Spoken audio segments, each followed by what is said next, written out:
everyone, welcome to my channel. I've changed up my style a little bit again. I'm sorry, I always do this. Anyway, in today's video, I wanted to chat to you about how I became an artist. Essentially, this is the origin story of how my art career started, if that's what you would like to call it. So, where did it all start, you might be wondering? Well, it started when I was a wee little bab. Essentially, from the very first moment my chubby little baby hands could grab onto something, including a paintbrush, I started creating. I have always loved creating things, and at the beginning it sure didn't look like much, but I was having a great time doing it. Anyway, baby story behind us, fast forward to primary school. This is where I had my very first taste of an art competition. In grade 5, I must not have been older than 11, I think. All of grades 4, 5, and 6 were to join in on this art competition. Naturally, I was thrilled to be part of this. Anyway, so what was this challenge? The challenge was for us to create a Christmas card. I think at the time we had to use oil pastels. I remember that vaguely being part of it.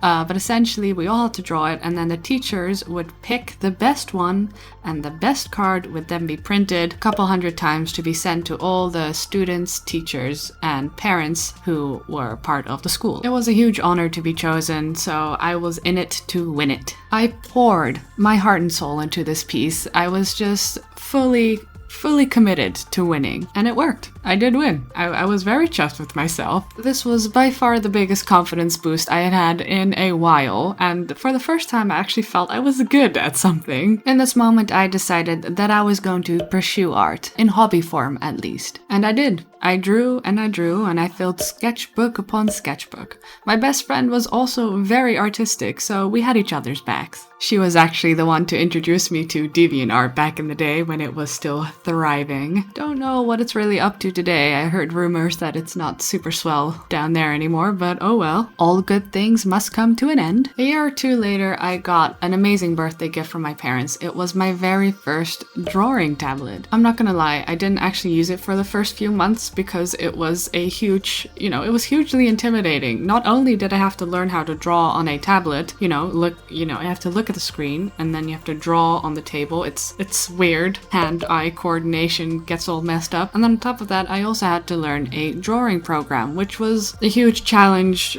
on its own. But alas, curiosity did get the better of me and I did end up learning it. I tried to do some digging for you guys for this video, but I seem to have actively hidden all my old art except for this one jewel. Here it is on screen now, bless my heart, I was very proud of it. This is definitely one of my very first digital paintings. I remember vaguely drawing this in my distant past. You might be asking, what on God's earth is this supposed to be, Amy? Well, let me enlighten you. This, ladies and gentlemen, was my Transformers OC, aptly named Starglider, because I'm so original. I cannot stress to you enough about how obsessed I was with Transformers around about the time I had just gotten my tablet, and oh boy, did I love drawing them too. Which is a bit curious because they are very complicated. I don't know why I chose that. I have to say my infatuation with these metal beings did spur on my art like gasoline to a fire. I was just going ham and cheese on this tablet. After a couple months of drawing and posting my art in DeviantArt, I finally gained like 30 followers I think, and I was just over the moon. It was the most exciting time of my life. I then made the ever fateful decision that I was going to draw adoptables. It was super hot at the time and I just wanted a piece of the cake.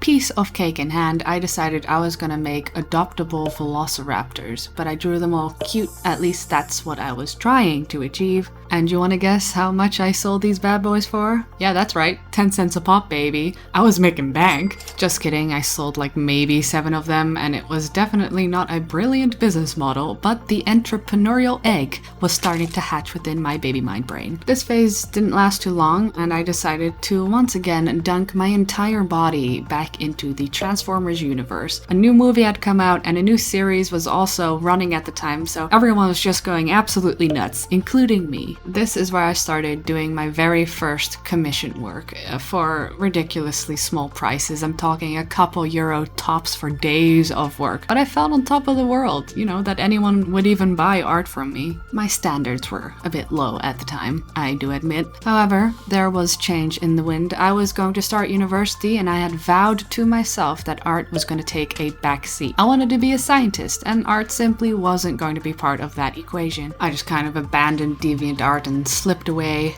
in the night, unnoticed. University was incredibly tough. I had, to some degree, overestimated and underestimated it at the same time. I don't know how, do not ask. But I soon came to realize that just cutting art out of one's life, is a bad idea, because I use it as a way to relax, almost meditate, and by quitting it altogether, I just ended up building up tons of stress without a form of release. I was stupid then, I have learned from my mistakes. So late in the second year of university, I came up with a plan. See, I couldn't just do art for the sake of doing art. I'd convinced myself that everything I did had to have a purpose and it had to make some kind of money. It didn't help that no one around me supported me doing art, so I also, on top of all of that, had to prove them wrong too. Prove them wrong how? Prove them wrong by being successful at doing art. My plan was bulletproof. Point one, I was gonna be successful at art, period. That was it, that was my plan. There was nothing more to it. I was just gonna have to be successful. There was no other way. Why do I always put so much pressure on myself? Good lord. So I throw this plan into action. My idea is that I'm gonna make slice of life comics. Why slice of life comics? Well, that's because I enjoy them very much myself. And when you do art, you have to make sure you enjoy what you're drawing. That's step one. And my goal was to reach 1,000 followers on Instagram, and that to me would mean success. It might seem a bit silly now, but that's exactly what I did, and I did reach my goal, and then I far succeeded it as well. Along with a solid following, I also do commissions and earn a living doing what I love, so all in all, it's a success story. My post-high school art career was fueled by my love and need to create, and also by spite, since I wanted to prove to everyone in my family that I could make a name for myself. I haven't had much success with the latter yet, but in due time. In due time. Or maybe never, but I won't dwell on that.